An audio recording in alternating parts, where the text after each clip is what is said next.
حالا زورم میکشه مستقیم میگم تا از نام میدان بیای بسم الله کمربند رسیده حضورت ناس اونمو صاحبش ما هستم دیگه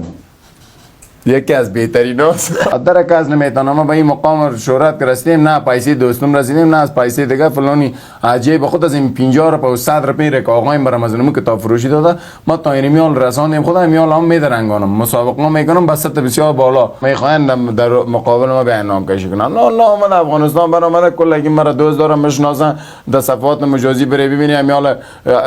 در یک مونه شده از 1.5 لک نفر اینستاگرام موقعش بالا پیدا کرد یک ویدیو ناق من لازم چقدر مردم مرا میبینه اگه در بازار میبینم اگه یک کارم اگه من کالای این تو پوشم یک نفر دیگه هم کالای خود این تو میپوشه اگه من منظم میگردم حالا ما یک الگو شدیم که الگویی که باید تمام فایترهای 75 کیلو بیاین مرا الگو قرار بدن بیاین مرا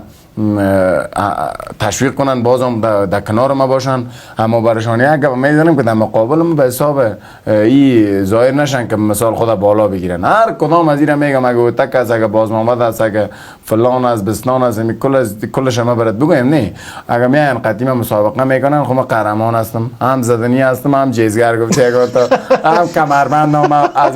هم مردم تاییدم کرده دیگه ما چی بیایم مالا بگویم نورستانی زای فلان شد و بسنان شد دیگه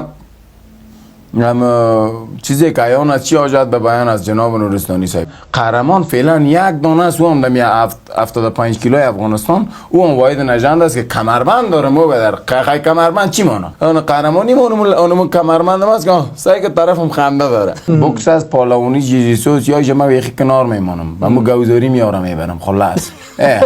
اون عراقی رزن ما برام تایید کردم که تو بهترین هستی کیک بوکس دیگه بیاد جای پایم نداری